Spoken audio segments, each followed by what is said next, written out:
Hi, and welcome to Car Corner. My name's Richard Saxon.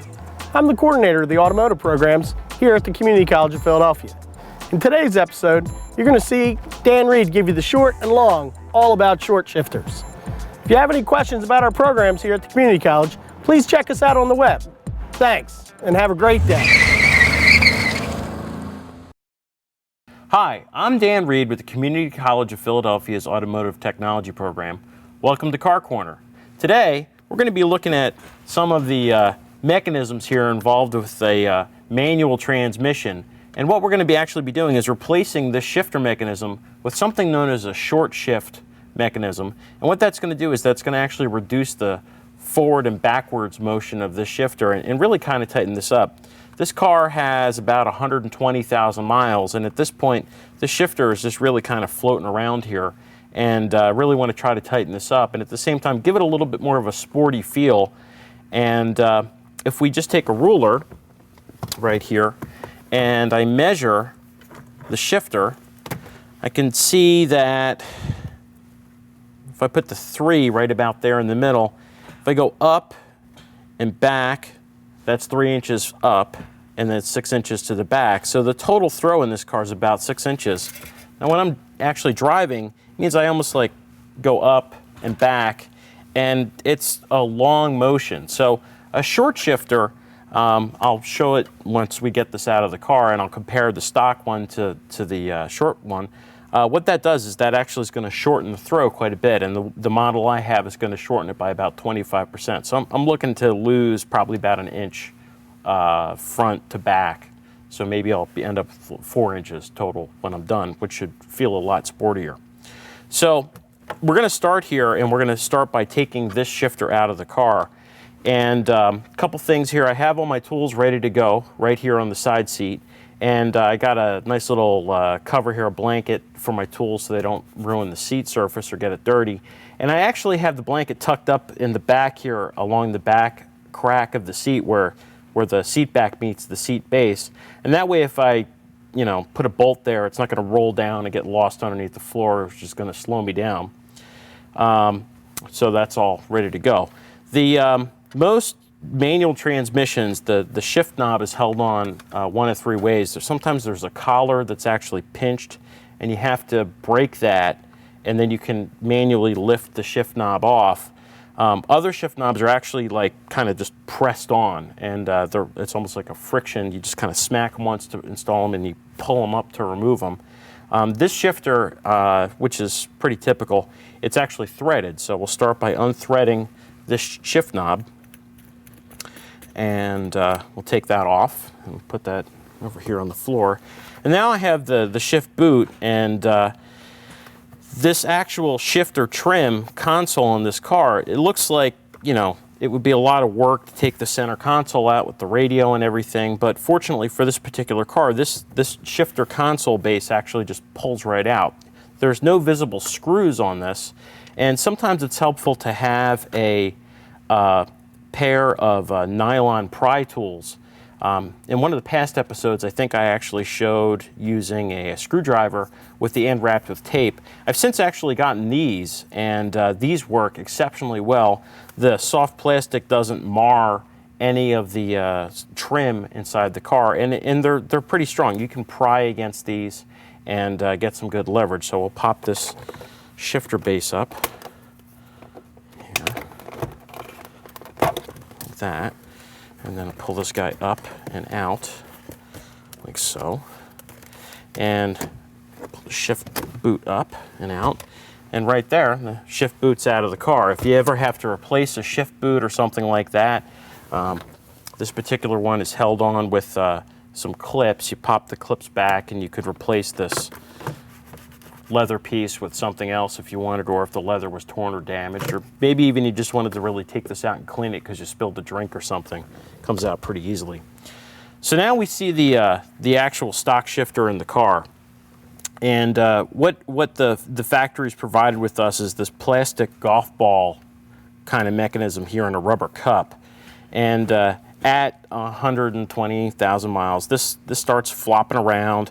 You can kind of pull it up and down a little bit. It's sort of loose. And this shaft is what we're actually going to replace. But in order to replace the shaft, I have to pull a component called the shifter box out of the car, which is sort of like it's the frame that holds the stick to the body of the car. And then I have to disconnect the linkage from the shift lever to the transmission. And so once we get this out, we'll take it over to the bench and we'll show you some of the components here. But I'm going to get started by taking this dust cover off. And got some tools here. And sure this guy fits.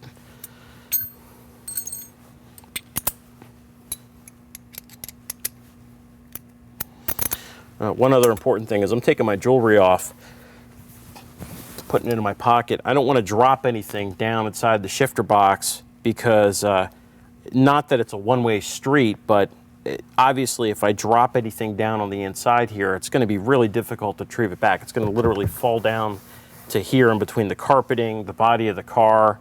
I'll actually have an open access to kind of the transmission tunnel and the exhaust at this point, so it's a good idea also if you're doing this kind of job to have something like a magnet that you can retrieve lost hardware with. So we'll get started here by taking the dust cover out.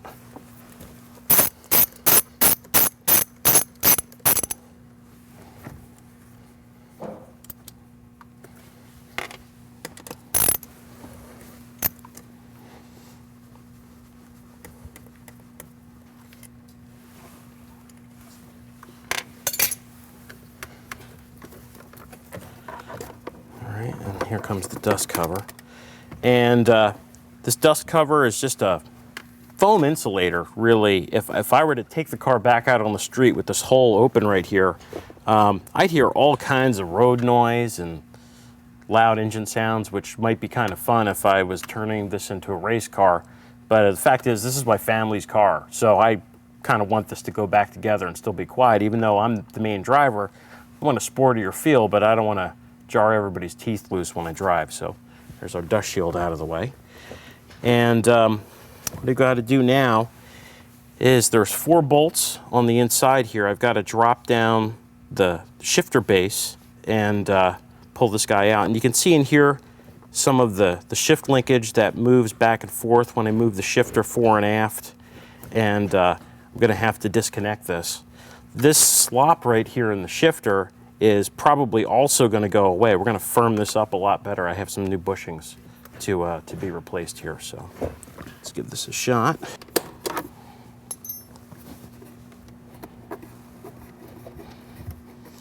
And since at this point I'm starting to remove other parts of the shifter out, it's important at this point to make sure you keep track of your hardware and you don't want to mix anything up. While these 2 nuts were both 10 millimeters, you can see here that the nuts themselves are actually quite different. And when I put this back together, for whatever engineering reason, I want to make sure that these guys go back in the right spot. And these, this one with the washer kind of welded to it goes back in the right spot as well. So it's important sometimes to just take something like a cell phone and turn this on here. And if needed, take a quick snapshot just for reference, so when I go to put it back together, I have a nice visual reference of how this all looked before I started working on it. It's important if you're going to upgrade a component on your car that you do a lot of research before you actually spend your money on the parts. The manufacturer of this particular shifter actually had a great online tutorial, which was actually a video of how to do this installation. I watched it and actually read the directions twice before I started this job, and that's how I kind of knew ahead of time to have all the hardware ready that I was going to need to take this apart. And sometimes you get what you pay for, and when you spend a lot of money for a really nice component, you get something like a video that comes along to help you with the installation of the process.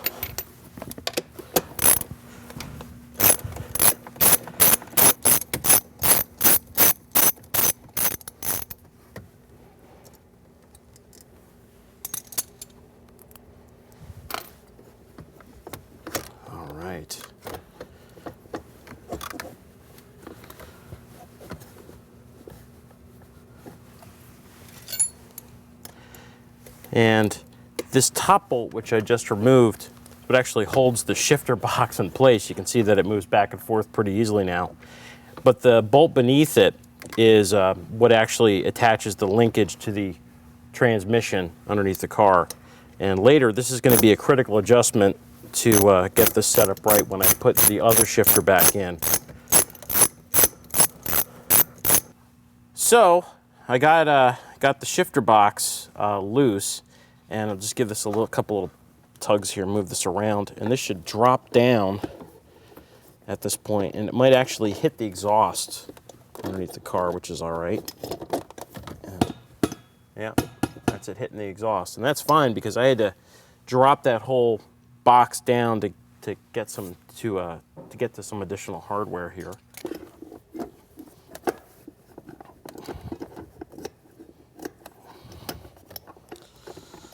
And here it comes. There we go. There is our complete shifter mechanism out of the car. And while I have this out, I'll just show you. This rod is what actually holds it together. And this rod down here, this one is the rod that actually, you can hear the transmission shifting back and forth. I'm going to move that lever. So now that this is all out of the car, let's go over to the bench and I'll show you what's involved with swapping that piece out versus the new piece, and we'll talk a little bit about how manual transmissions work. So now that we've got our stock shifter mechanism out of the car, we're going to take a look at what's different about the short shifter that we're going to install versus the stock one. But first, I just want to show you some of the components of the stock one. To give you an idea, this bracket right here, you can see that this bracket, which actually bolts to the frame of the box, is incredibly loose. And this makes the whole shifter assembly kind of wobble around. And these rubber bushings, they're going to get replaced with a product called Delrin, which is like a very dense polyethylene plastic. So they absorb some vibration, but they're much firmer, and they're certainly not going to be this loose. The other piece here is the actual shifter ball, this kind of golf ball in a cup. This whole thing flops around quite a bit, and it just wears out over time. This is just a floppy, loose, worn out shifter. And the actual stick itself is made of plastic. It's made out of like a nylon plastic, and it's hard to describe, but it dampens a lot of the vibration from the transmission, which some people might like, but it tends to take away from the kind of the crispness and the engagement of when you go through the gears. The bottom half of the shifter here, this is where the actual short shifter mechanism comes into play. And by keeping the shifter, which is essentially a lever, and the pivot point is right here at the ball, by moving the pivot point down here where it engages the shift rods on the transmission, I can actually change the distance in which it's required to move forwards and backwards through the gears.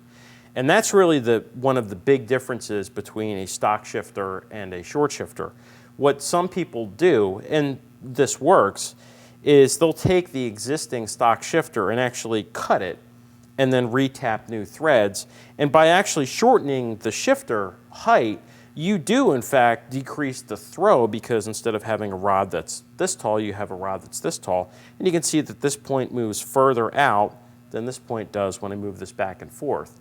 That's not a true short shifter. The problem is eventually you end up cutting the knob down so low it just looks silly, kind of sitting in this little pouch in the center console of the car. This aftermarket shifter, the performance shifter, it's much more solid in construction. This is actually from cast, it's forged steel, and then it's actually turned on a lathe at different levels to get this machine shape.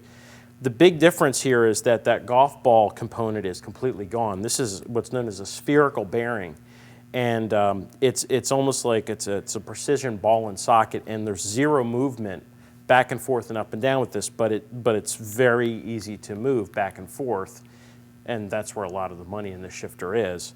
But the actual short shifter pivot point is all the way down here at the end of the rod. And if I wanted to, they give me a provision to kind of put it back to a almost stock height. If I really wanted to, I could actually drill another point here up at the top, and that would actually change the dynamics even further. But by extending this down a little bit, what I get is I get the same, I get a shorter motion for the same amount of distance here at the bottom where this actually attaches to the shift rod on the transmission. So what I'm going to do is I'm going to transfer this piece out and transfer this piece in, and we'll get started here. The manufacturer recommends wrapping a rag around this and just kind of pulling this guy through like that. And there's our soft rubber bushing. We'll pull this off. And I might actually grab a pair of wire cutters here, try to snip this away, get rid of this.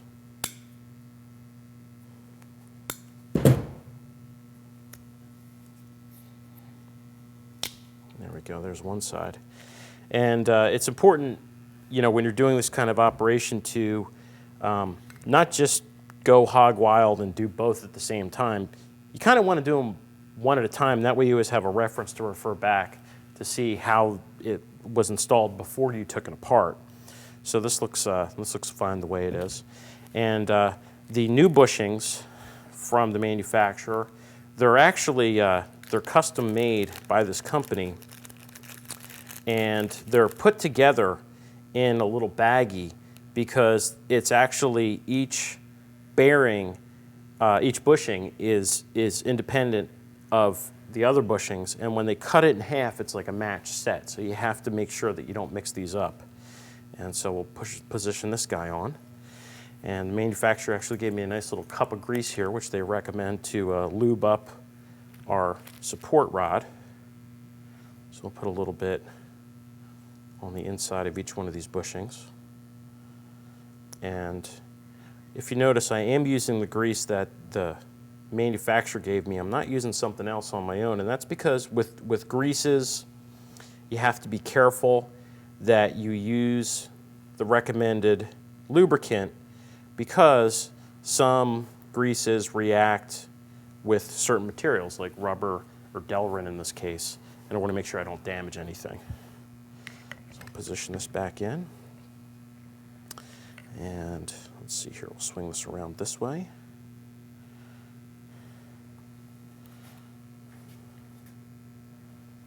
And it might get a little messy there, but that's all right.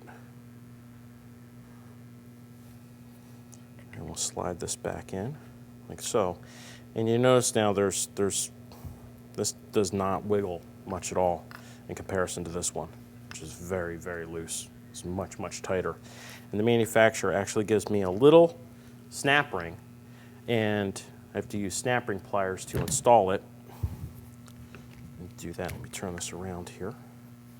And put my snap ring on.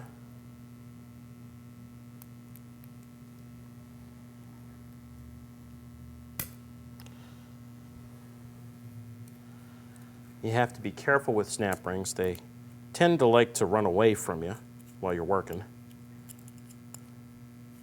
Oops.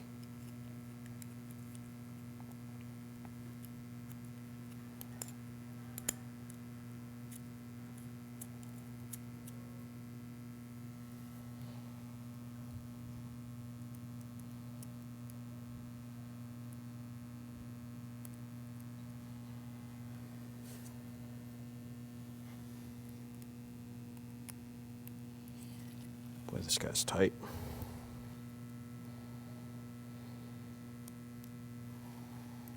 There we go.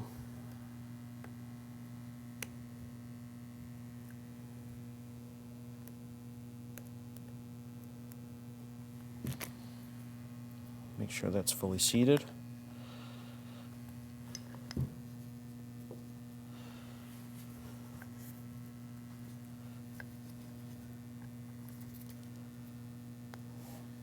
Go.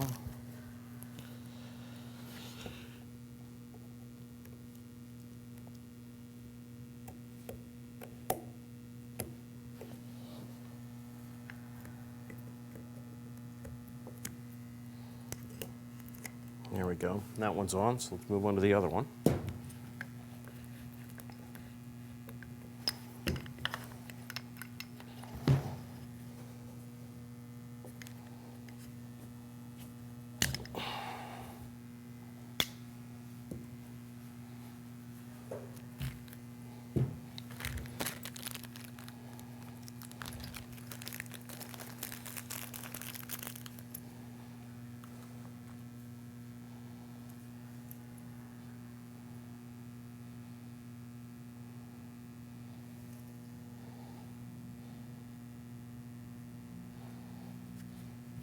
Right, and make sure this guy's facing the same way. So we'll put this in like so. Squeeze that together. Slide it in. And then it's time for our other snap ring. Now, snap ring pliers are one of those tools that if you don't have them, you wouldn't even be able to do this job. I wouldn't even think about attempting to install or remove a snap ring without having the proper pliers. A snap ring kit of the tools is worth having, especially if you're going to kind of dive into transmission work, because we really tend to use snap rings a whole lot inside transmission. So I'm not surprised to see some right here while we're doing this work.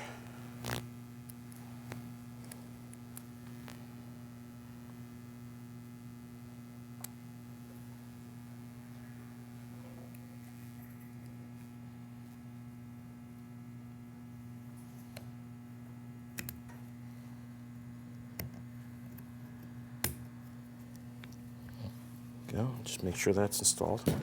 Okay, so we now have our two support rods installed. And I'm now going to move on to removing this gear shifter mechanism.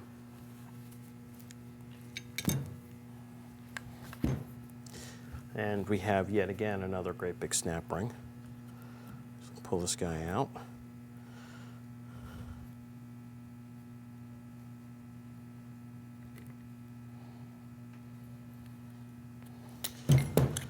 And you'll notice there's a shim that comes off. This is one of those things where you really want to make sure that you keep track of all the hardware and check to see if it went in a certain way.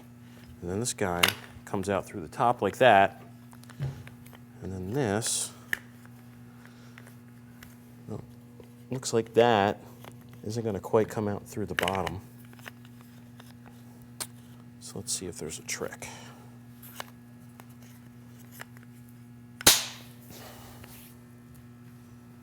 Stand by. I'm ready. Connie, you got your shot ready? Yeah. Wait, do you want me to zoom in and then? It depends on what you had last time. If you were in tight, come out. If you were out, come in. Okay. You ready? Yeah. Okay, Dan? I'm ready. Anytime.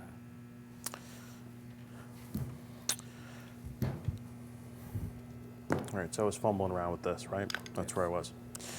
So looks like what I got to do is I have to take this old shifter base apart to actually get this to come out, because there's not enough clearance here to actually pass this piece through. So just no matter, not a big deal.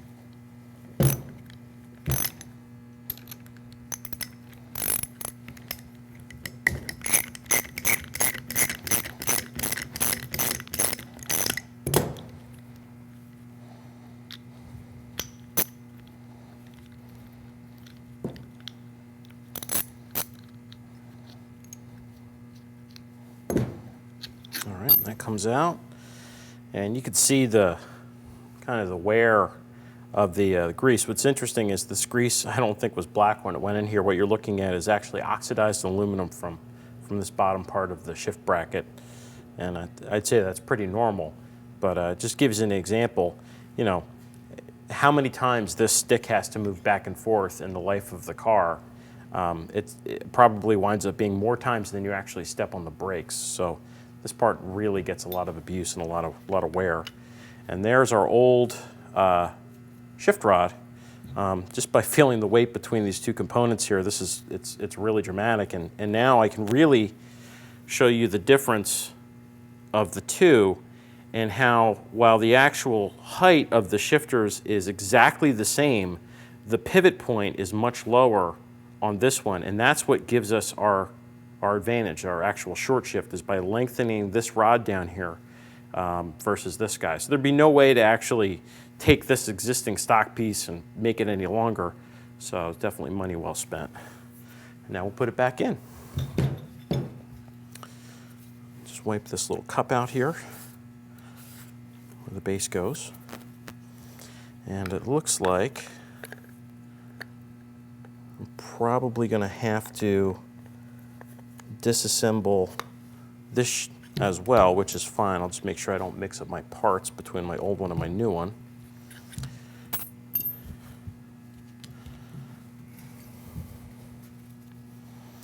And again, this is one of those times where you really want to pay attention to how this was actually put together. I want to make sure that when this goes back together, this bracket goes back in the same way. If I flip this upside down, I actually dramatically change the way the shifter works, and it may not function at all. Likewise, you know, the fact that this bolt is flat, has a little Allen in it, that might actually, you know, need the additional clearance because it has to rub up against another component. So just really be careful when you take these types of things apart that they go exactly back the same way they were. So pull that out. And drop this in.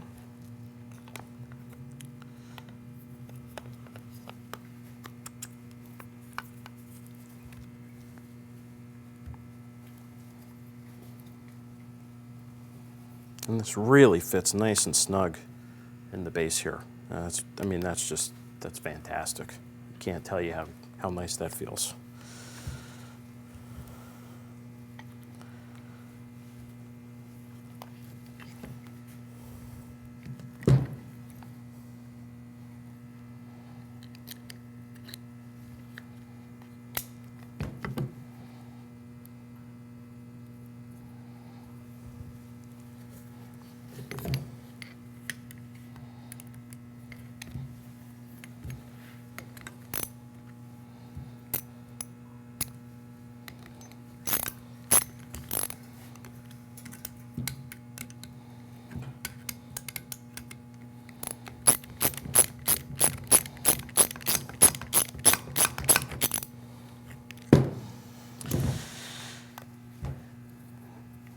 Now, the manufacturer told me that this might get a little stuck in here, and that's okay. But what I really have to do is I'm going to have to put that snap ring back in, and they've actually provided me with a different thickness shim than the washer that came out. And I'm going to have to gently kind of tap on this to make sure that this bearing is fully seated in the pocket of the shifter bracket here. Give it a little tap.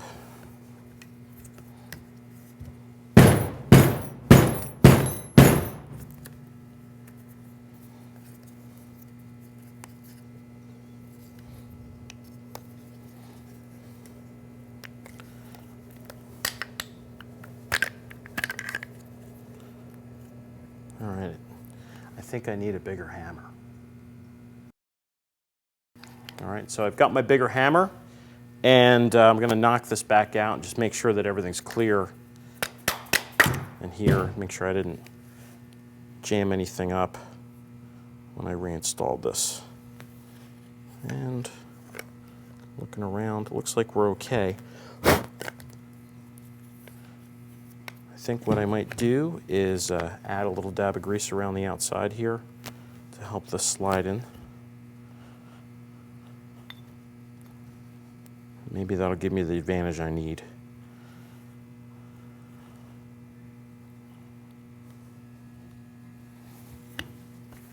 Okay, so here we go.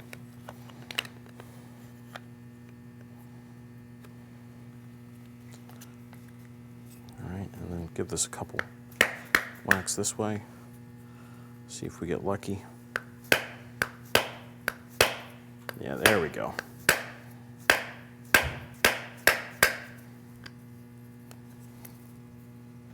Yep, just about got it. And there we go. Seated fully in there now. And I can see that it's all the way down at the bottom where it's supposed to be, so that's good. And what I'm going to do is I'm going to take their thinner shim, which they recommend using at this point, and putting that in, and then putting my snap ring in on top. I'm going to put this back together.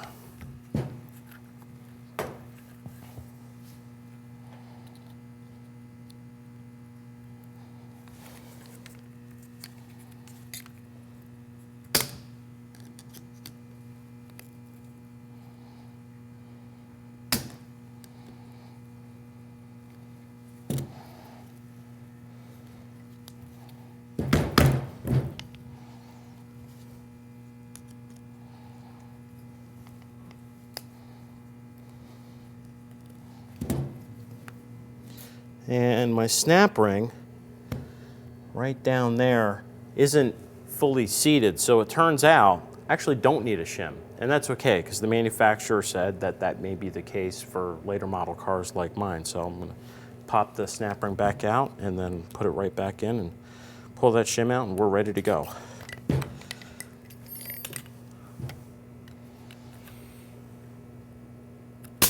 There we go. And that snap ring is fully seated in there. And at this point, this is ready to go back in the car. Before I do that, though, I want to talk just a short bit about how a manual transmission actually works. In other words, what happens when you go from shifting the gears back and forth to what happens up to the front. And I have some components here that I'm going to pull up on the bench, and we'll take a look at them, and we'll talk about them in a minute. When you have a transmission or a transaxle, which is a combination transmission and final drive where the axles come out of the vehicle, and you have the shift mechanism back inside the car, you're not necessarily directly moving the levers inside the transmission. There may be linkage and bars that kind of come across here, and they can be a weak point in how the shifter feels as well. Now, for this demo, what we've done is we've attached an actual shifter lever to the actual shifter selector of the transmission. So this is direct. To give you an idea of where this would actually be in a car, this would be out under the hood. You'd literally have to reach through a hole in the floor to move this lever by yourself rather than from the comfort up here. So you can imagine all the rods and linkage that are involved in levers and pivot points that actually come down to move this. But what I wanted to show you is that the transmissions, manual transmissions, all pretty much work the same way. We have a series of gears, and the best example I can think of is that of a 10-speed bicycle. So in a 10-speed bicycle, you start out with a very low gear ratio. So you're spinning a whole lot and the bike is moving very slowly, but you need that torque to get the bike to move. So we have a first gear in a car. And then as you spin, as you're pedaling as fast as you can and you can't pedal any faster, you shift to the second gear, which is another selection of gear ratios. Now, the whole time that's happening, you are constantly pedaling. And when you're pedaling and you're selecting the different gear ratios, the chain on the back sprocket of the bicycle or the front sprocket actually jumps the teeth, the component called the derailleur on the back of the bike, and it causes that chain to climb up to the next gear or drop down to the next lower gear. Well, in a manual transmission, we don't have that chain. That chain would be so weak it would snap as soon as you gave the car any gas. So what we actually have inside a manual transmission is a series of 2 gear clusters. And the gear clusters are actually always together. They're always combined in motion. And I think what some people think is that when you have a clutch in a transmission, it somehow disconnects the gears and then reconnects them. And that's not too far off what actually happens. But if you've ever driven a manual transmission and you've missed a shift, you hear metal grinding, and people say, oh, you're grinding the gears. Well, the gears are actually always grinding. and because they're always in contact. So there's really no danger of actually damaging the teeth in between the speeds of the gears. What there is there's a component right here on this particular transaxle called a synchronizer. And the synchronizer is the device that allows the shafts to change speeds. So when you have two gear clusters that have to match speed because you're going to the next gear, the synchronizer actually acts as a brake and slows those two sets of gear clusters down, and then you can engage the cluster teeth, and then when you release the clutch, they're bound together and locked. And that mechanism is when you shift in between the gears right here, this little piece right here, this is the actual synchronizer, or what's known as a cone or a blocker ring, and then the synchronizer teeth is this outer one here.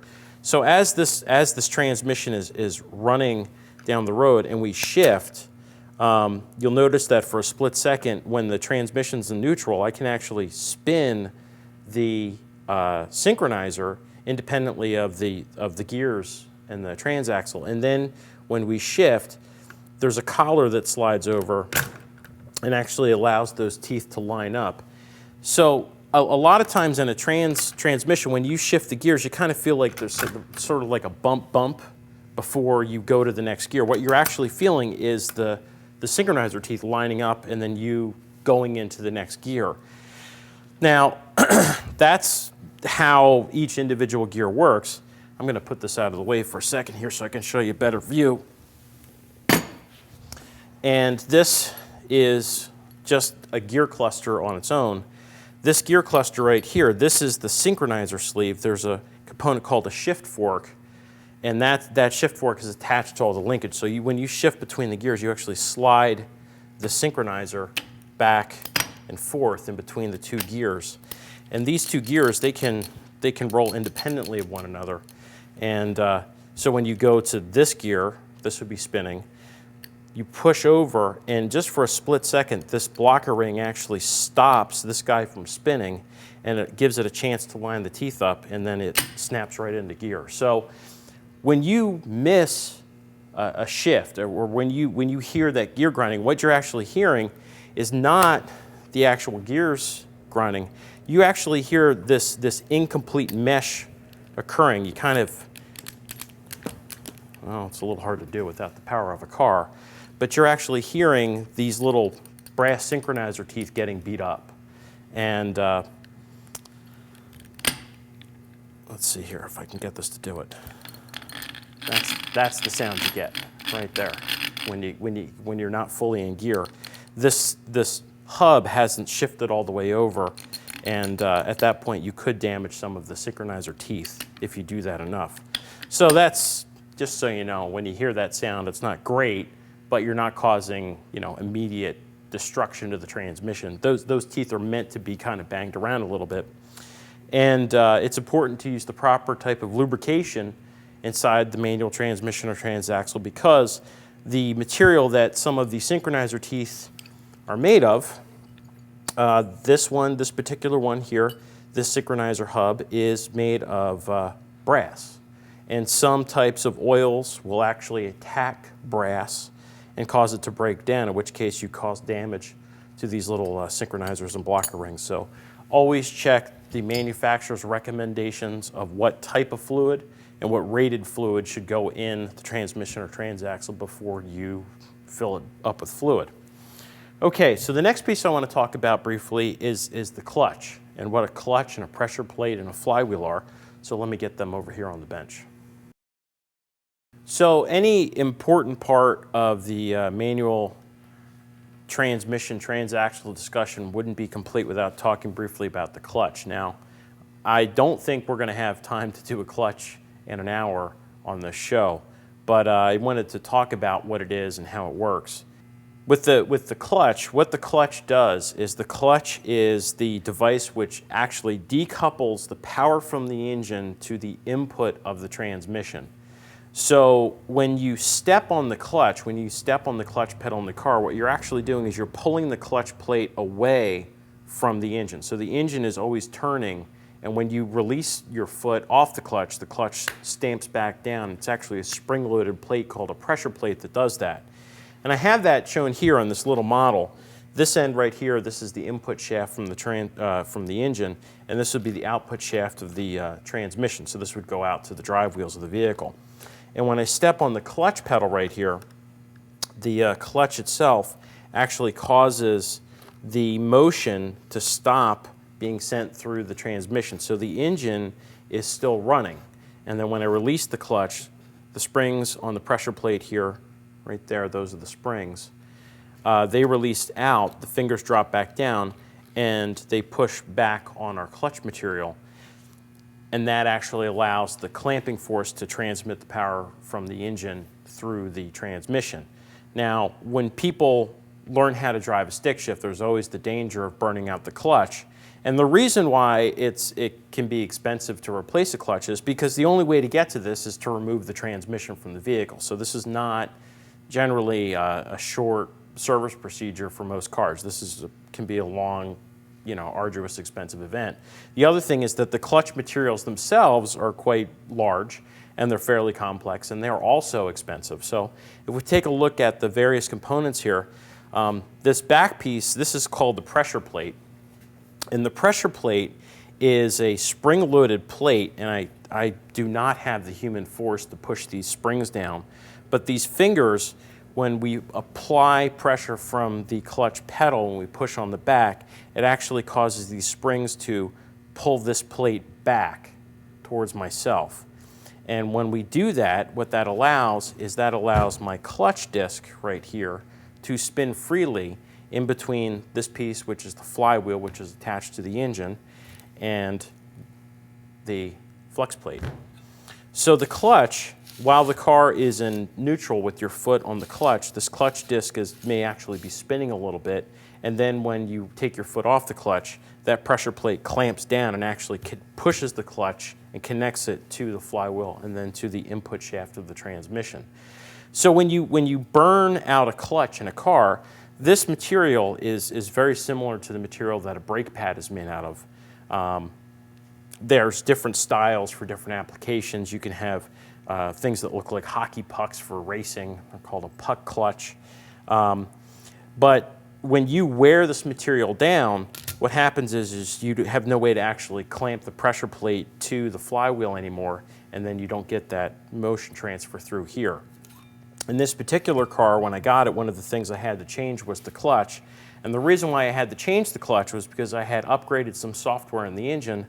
The engine actually got so powerful that at full load, it would actually twist, even though the clutch was closed. The clutch didn't have enough clamping force. It would actually spin the clutch disc, and the clutch would slip. It slipped, it started to burn up, and then it started to slip badly, and then I had to eventually replace it. When I did have to replace it, I also had to replace this big, heavy cast part called the flywheel, and these bolts attached to the back side of the crankshaft of the engine. This flywheel, the mass of this flywheel is what helps the engine kind of swing around. One thing that some people do for performance is they'll actually go to a lightweight flywheel. This thing probably weighs 20, 30 pounds. They'll go to a lightweight flywheel, which causes the engine to spin much faster, but the trade-off is you lose a lot of the inertia, and it sometimes changes some of the driving characteristics of the car. So I went back with just heavy-duty stuff, but with a stock flywheel. So now that you have a little bit idea of some of the components involved with our manual transmission or transaxle, let's go back to the car and we'll put our upgraded shifter back in. Now that we've got that all squared away, let's take a look. And I have my shifter. I'm going to put this back inside the shifter tunnel and try to line this up nicely with the shifter box.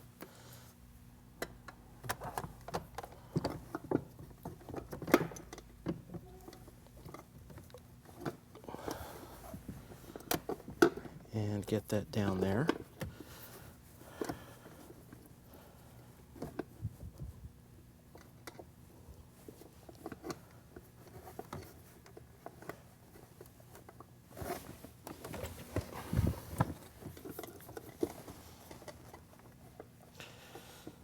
And this is a real good place to talk about how it's important to make sure that everything is lined up the way it's supposed to be before you tighten all the screws down. Because you don't want to just get excited and get one screw started and then find out that you have to undo it or take it out again to get everything else to line up.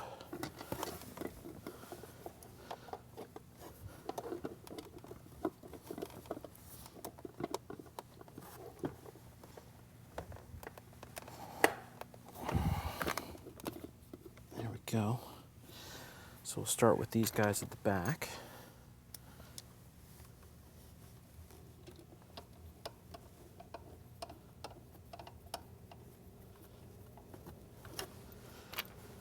And I'm only screwing these in about halfway right now. I'll come back and finish them up once they get all situated.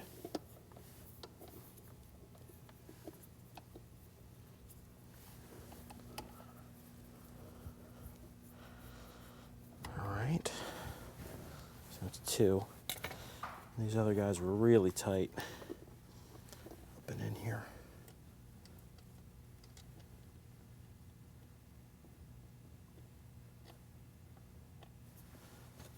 Try to sit that in there.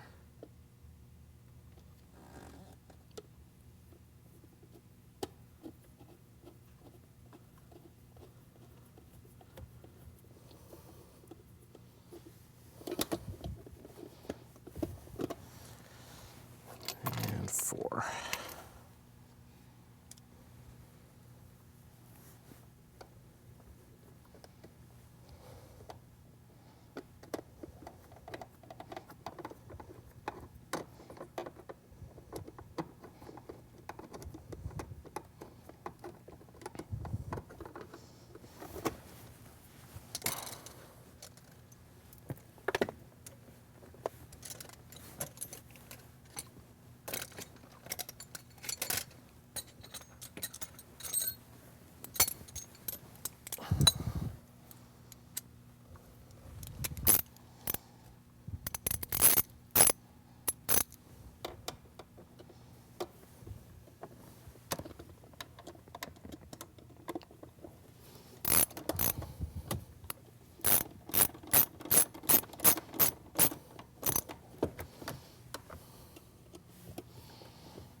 All right, so the shifter base is now bolted back to the shifter box. So what I have to do now is I have to lift up the shifter box and position it back into the tunnel of the car.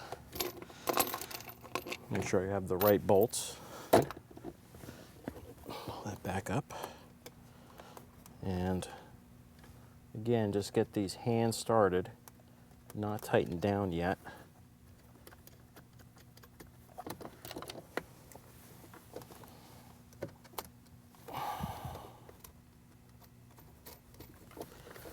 And now I can try to attach my linkage back, which might be a little interesting because it came out real easy, but might prove to be a little difficult going back together. But so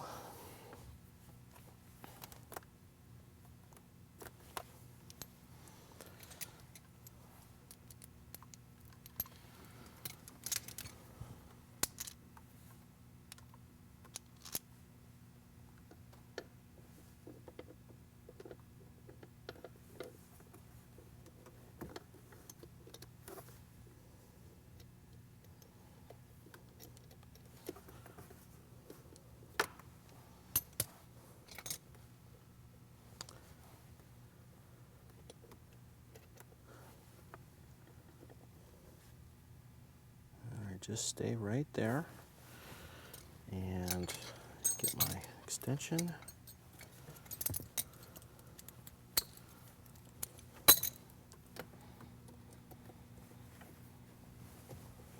There we go.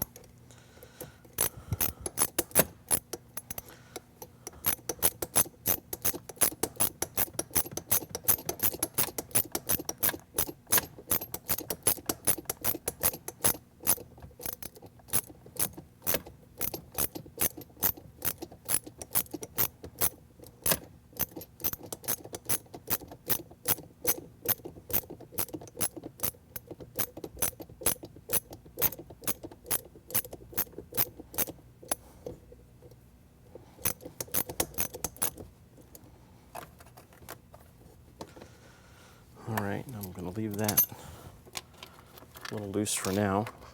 That bolt I just adjusted is what actually adjusts the shifter's center, if you will. So right now it may look like it's kind of off-center to the side, but I can actually adjust the fore and aft position and the side-to-side position of the shifter from that bolt. So we'll come back and just revisit that. I don't have to take it out again, but I am going to have to go back and make sure that it's adjusted properly before I drive the car.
Well, I could tell that distance already is much, much shorter than it was before.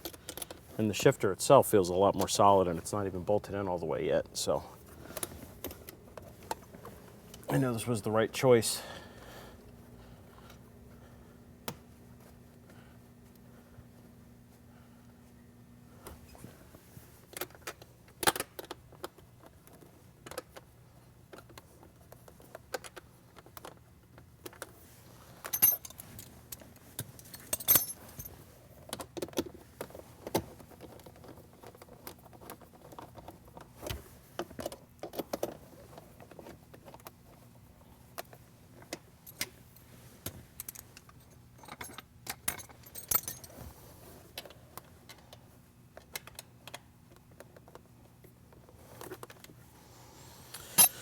All right, and then I have my fore and aft adjustment to go in.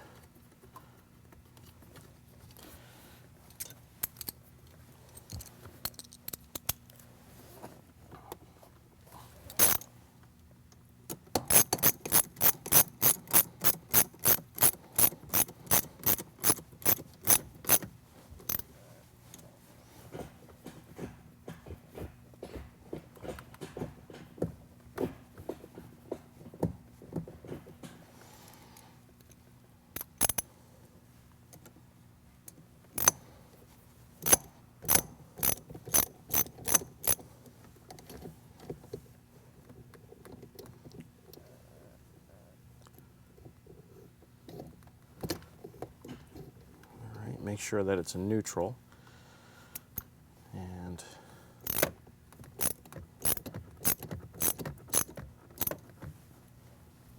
tighten that down. So let's see, that's first, second, third, fourth, fifth, and then reverse. So I got my fifth in reverse there. Yeah, I'd say that's about it. That's pretty centered up there, and boy, that feels a lot shorter, a lot more crisp. Exactly what I was looking for. Put my dust cover back on.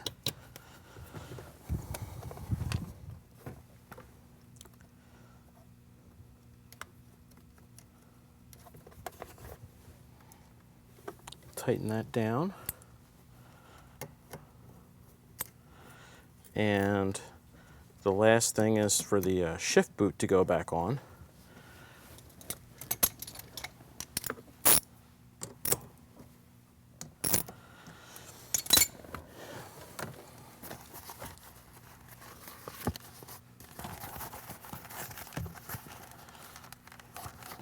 Unfold this guy, pop that through, and this had a threaded collar on it to keep it from sliding down the boot. Position that on.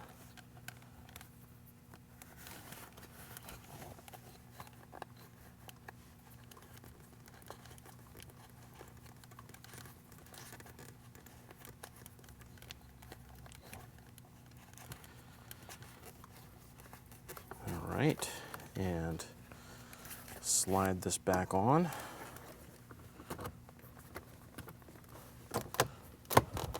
Pop that trim back on, and at this point I could put the stock original shift knob back on, but you know, you can have some fun, and you can even make a shift knob out of a bobblehead. This happens to be John Force, the famous drag racer. Got some nuts that would fit, but I'm actually kind of partial to the classic Hot Rod 8-ball shift knob, and now that, you know, the car has a short shift transmission, I think I'm gonna just go with this. So it's from a company on eBay. I bought this from. Just tighten that on there, like so. Straighten that out, and there we go. There's my short shifter. There's fifth, and there's reverse, and that feels. Wow, that feels a lot better. And if you could remember the distance that our throw was before, it's a full 2 inches shorter than what it was before. So, I mean, there's 3 in the middle, going back to 5 and up to 1. So I've cut 2 inches of throw out of the shifter. Now, the short shift there will increase the speed of the shift, but I have to be careful. I don't want to increase it so much that I stress those synchronizers or anything like that, which can happen sometimes with the short shifter, but I'll just be mindful of that. But you know, most of the leverage is at that pivot point that we showed earlier, so this is great. I'm Dan Reed for Car Corner. Drive safely. I can talk a little bit. Little Bear and Emily went down to the lake where they met No Feet, and then they found some apples. Two shifters walk into a bar. They say, I'd like a... If I don't put this together, I don't go home. Wow. It's true. It's only 4:30. Oh. And now the part where Dan breaks the $300 toy that's gonna get him home. Let's see what happens. So. Take it from the top. Hi, I'm Dan Reed with the Community. Getting this? Where's that hammer? Where's It's on that the other friggin' side. hammer? It's on the other side of the car.